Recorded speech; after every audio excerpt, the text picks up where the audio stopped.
The Honorable Prime Minister of Pakistan.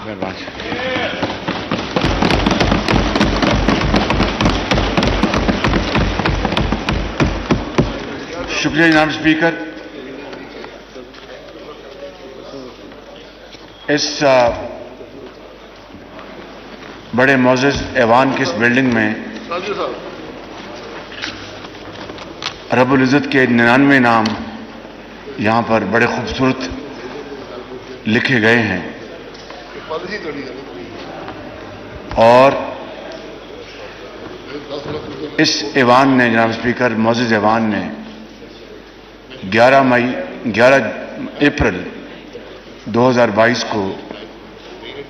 میرے left اور right پر بیٹھے انتہائی معزز اراکین جن کا تعلق مختلف پارٹی سے ہے، انہوں نے اپنے زعماء سمیت مجھ ناچیز پر اعتماد کیا اور پاکستان کا وزیر اعظم منتخب کروایا، جس کے لیے یقیناً میں ان کا ہمیشہ شکر گزار رہوں گا. جناب اسپیکر، یہ 16 ماہ میرا خیال ہے کہ ایک مختصر ترین یہ عرصہ ہے کسی بھی حکومت کے لیے، اور اس کے مقابلے میں بے پناہ جناب اسپیکر چیلنجز تھے، مشکلات سامنے آئیں. پچھلی حکومت کا جو بوجھ بدترین غفلت اور بدترین ناکامیوں کی بدولت وہ ہم پہ آ پڑا.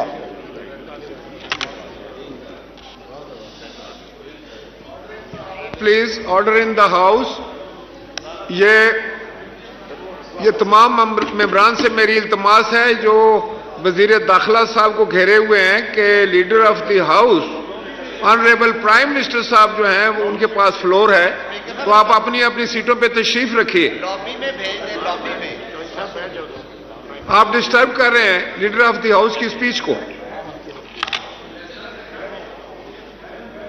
رانا صاحب آپ آگے تشریف لے آئیں. رانا صاحب آگے آئیں. رانا صاحب آگے تشریف لے آئیں. آگے تشریف لے آئیں رانا صاحب. تو میں گزارش کرتا خواجہ آصف صاحب ذرا دیکھیے. میں گزارش کر رہا تھا جناب اسپیکر کہ انتہائی نامساعد حالات میں ساری حکومت کے زعماء اور کابینہ نے اور اراکین نے مل کر اس کا مقابلہ کیا، بدترین سیلابوں کا مقابلہ کیا جس نے صوبہ سندھ کو بے پناہ نقصان پہنچایا، بلوچستان کو، کے پی میں اور پنجاب کے بعض حصوں میں. اس سے پہلے آئی ایم ایف کے ساتھ جو پچھلی حکومت نے معاہدہ کیا تھا اس کو تار تار کر دیا گیا اور پاکستان کا وقار اور پاکستان کے اعتماد کو بہت شدید چوٹ لگی. اس حکومت کی اس بدترین بدعہدی اور غفلت کی بنا پر اور خارجی محاذ پر جناب اسپیکر اس حکومت نے ہمارے دوست ممالک اور برادر ممالک کے ساتھ تعلقات کو بری طرح مجروح کیا، اور جس کی بنا پر پاکستان کی مشکلات میں بے پناہ اضافہ ہو گیا. سائفر کا جو جھوٹ پر مبنی ڈرامہ اس نے جلدی پر تیل کا کام کیا، تیل پر جلدی کا کام کیا، اور اس سے ہمارے امریکہ سے تعلقات کو بری طرح متاثر کیا. چین جو ہمارا ہمالیہ نما دوست ملک ہے، اس کے خلاف بے بنیاد پروپیگنڈا کیا گیا،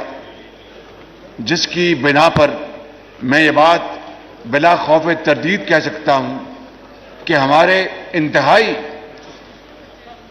برادرانہ اور دوستانہ تعلقات میں ضعف آیا۔ برادر ممالک کے بارے میں جو رویہ روا رکھا گیا وہ کسی سے ڈھکا چھپا نہیں۔ یہی وہ ہال ہے جناب اسپیکر، اور یہی وہ بینچز ہیں جہاں پر سابق وزیر خارجہ نے ایوان میں اور ایوان سے باہر بھی یہ کہا کہ ہم کشمیر کا مسئلہ اپنے ایک دوست انتہائی برادر ملک کی مدد کے بغیر حل کر سکتے ہیں۔ جناب اسپیکر، قرض لے لے کر ملک کو پوری دنیا کے آگے ہماری گردن کو جھکا دیا گیا، اور جناب اسپیکر، پاکستان کے جو انتہائی اہم جو داخلی معاملات تھے ان کے اوپر اس طرح اس حکومت نے اقدامات اٹھائے کہ جس سے ملک کے اندر ایک بدترین فضا پیدا ہوئی، ایک زہریلا پروپیگنڈا کیا گیا، اور یہاں پر بیٹھے اس ہال میں پہلی بینچز میں ماں سوائے ایک دو کے چھوڑ کر سب کو چور اور ڈاکو کہا گیا۔ جناب اسپیکر، یہ ہیں وہ حالات جس میں ہم نے یہ اقتدار سنبھالا، اور جسے کہتے ہیں کہ سر منڈاتے اولے پڑے۔ ہمیں ان مشکلات کا اندازہ تو تھا، لیکن ان کی اتنی شدید انٹینسٹی کا ہمیں اندازہ نہیں تھا جناب اسپیکر۔ اور آپ یقین کریں کہ کبھی آئی ایم ایف کے ساتھ، کبھی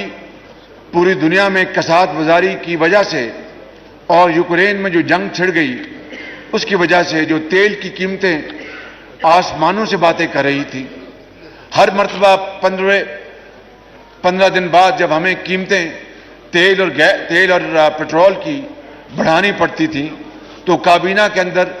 اچھی خاصی بحث ہوتی تھی کہ کس طریقے سے ہم غریب عوام کو یہ بوجھ جو ہے اس کو ٹرانسفر کریں۔ جناب اسپیکر، اس کے علاوہ اس حکومت کے دور میں ان کے آخری سال میں گندم کی پیداوار میں بہت کمی ہوئی، اور اس کی وجہ سے ہمیں اربوں ڈالر خرچ کر کے باہر سے گندم منگوانی پڑی۔ آپ کو یاد ہوگا کہ اس زمانے میں جناب اسپیکر، پہلے چینی کو ایکسپورٹ کیا گیا اور بعد میں چینی کو امپورٹ کیا گیا، پہلے گندم کو ایکسپورٹ کیا گیا اور بعد میں امپورٹ کیا گیا۔ اربوں ڈالر اس طرح پاکستان کے دریا برد کیے گئے، اور چند لوگ جو ٹریڈر سے بڑے بڑے ان کی جیبیں بھر گئی، ایک منافع کے ساتھ، اور دوسرا اس زمانے میں روپے کی قدر ڈالر کے مقابلے میں بہت نیچے جا رہی تھی، اس کی وجہ سے بھی ونڈ فال پروفٹ ہوا۔ اور جناب اسپیکر، یہ ہے ایک اختصار کے ساتھ وہ دردناک کہانی اس حکومت کے 4 سالہ دور میں، اور پوری اپوزیشن کو جس طریقے سے دیوار سے لگانے کی کوشش کی گئی۔ آپ کو یاد ہوگا کہ آپ یہاں پر تشریف فرما تھے اور یہاں پر ایک بحث چل رہی تھی، تو میں نے یہ گزارش کی تھی کہ آپ نے اپوزیشن کو دیوار کے ساتھ نہیں لگایا بلکہ دیوار میں چن دیا آپ نے۔ یہ عالم تھا ایک ظلم، زیادتی اور فاشسٹ حکومت کا۔ لیکن آج جناب اسپیکر، میں بلا خوف تردید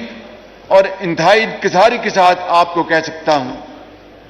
کہ آج 16 ماہ میں مجھے بتا دیں کہ اس حکومت نے کسی سیاسی مخالف کو جیل بھجوانا تو دور کی بات ہے، اس کو ناجائز طور پر تنگ کرنا یا اس کے خلاف نیب کو پیچھے لگا دینا، یہ نہ ہمارا کبھی شیوا تھا، نہ ہے اور نہ رہے گا۔ آج میں آپ کو یہ کہنا چاہتا ہوں کہ ایک پارٹی کے لیڈر کو اگر آج سزا ملی تو ہمیں اس میں قطعاً کوئی خوشی نہیں، دشمن کے بارے میں بھی بد دعا نہیں کرنی چاہیے اور اس خدائے بزرگ و برتر سے رحم اور معافی مانگنی چاہیے۔ قطعاً ہمیں مٹھائی بانٹنے کا کوئی سوال نہیں پیدا ہوتا، اگر کسی نے کیا ہے تو یہ کوئی اچھی بات نہیں، اچھی روایت نہیں ہے۔ لیکن جناب اسپیکر، اس ملک کے ساتھ جو ظلم اور زیادتی ہوئی، جس کی انتہا 9 مئی کو ہوئی، 9 مئی کا وہ دن ہے جناب اسپیکر جو کہ رہتی دنیا تک ایک بلیک ڈے کے طور پر یاد رکھا جائے گا۔ 9 مئی کا وہ دن ہے جناب اسپیکر جس دن ہمارے اس ملک کی سرحدوں کے محافظ، جنہوں نے جان ہتھیلی پر رکھ کر پاکستان کی حفاظت کی اور اللہ کو پیارے ہو گئے، اور اس ملک کے اندر لاکھوں بچوں اور بچیوں کو یتیم ہونے سے بچا گئے، مگر اپنے بچے ان کے یتیم ہو گئے۔ اس ملک کی ہزاروں بیویوں کو بیوہ ہونے سے بچایا، مگر ان کی اپنی بیویاں بیوہ ہو گئیں، اور ان کے بوڑھے ماں باپ رہتی جب تک ان کی زندگی ہے ان کے اشک بار رہیں گے ان کے۔ اور پھر آپ جانتے ہیں کہ دہشت گردی میں اس ملک نے کتنی بڑی قیمت ادا کی ہے۔ جناب اسپیکر، آپ جانتے ہیں کہ ضرب العضب اور رد الفساد کے نتیجے میں چاہے کوئی سپاہی افواج پاکستان کا ہو یا افسر ہو یا پولیس کا، پاکستان کے کسی بھی صوبے کا جوان ہو یا افسر ہو، یا کوئی لاہور، کراچی، پشاور، کوئٹہ میں رہنے والے پاکستانی تاجر، ڈاکٹر، استاد، طالب علم، نرسیں، کس کس نے اس بڑی جنگ میں شہادت کا جام نوش نہیں کیا، اور اس میں سب سے زیادہ اس قربانی میں حصہ ڈالا کے پی کے صوبے نے، بلوچستان نے، سندھ نے، پنجاب نے۔ جناب اسپیکر، سیاسی اکابرین وہ شہید ہوئے، ان کے بچے شہید ہوئے، اور تب جا کر اس ناسور کو جناب اسپیکر نکیل ڈالی گئی اور شکست فاش ہوئی۔ 80,000 پاکستانی انہوں نے جام شہادت نوش کیا۔ جناب اسپیکر، یہ کوئی معمولی بات نہیں ہے۔ دنیا اس عظیم قربانیوں کی داستان کی معترف ہے۔ دنیا اور کچھ کہے پاکستان کے بارے میں، لیکن دہشت گردی کے خاتمے کے حوالے سے ہمارے جذبوں، ہماری کمٹمنٹ اور افواج پاکستان کی قربانیوں سے وہ ہمیشہ وہ تحسین کے الفاظ استعمال کرتے ہیں۔ اور پھر کیا ہوا جناب اسپیکر، آپ ہی گواہ ہیں کہ اسی معزز زبان میں ایک نہیں 2 میٹنگز ہوئیں، اور اس میٹنگ میں جو کچھ گفتگو ہوئی وہ یقیناً وہ ایک راز ہے، میں اس کے اوپر پردہ نہیں اٹھا سکتا، لیکن یہ بات تو ایک پبلک نوٹس میں ہے کہ اس وقت کے وزیر اعظم نے کہا کہ ہم ان کو پاکستان دعوت دیتے ہیں، وہ آئیں اور یہاں پر رہیں، اور یہ ان کا گھر ہے۔ جناب اسپیکر، اس کے بعد پھر دہشت گردی نے کس طرح سر اٹھایا، یہ کوئی راز کی بات نہیں ہے۔ کس طرح سوات میں وہ پہلے آئے اور سوات میں آ کر کیا انہوں نے ادھم مچایا، کس طرح تھانوں پر قبضہ کیا، کس طرح وہاں پر جتنا بھی عملہ تھا ان کو گرفتار کیا، اور اس کے بعد آج تک پاکستان کے مختلف حصوں میں دہشت گردی کے حملے دوبارہ شروع ہو گئے۔ کیا میں یہ آپ کی خدمت میں عرض کرنا چاہتا ہوں، اور میں یہ سوال کرنا چاہتا ہوں کہ کیا وہ 80,000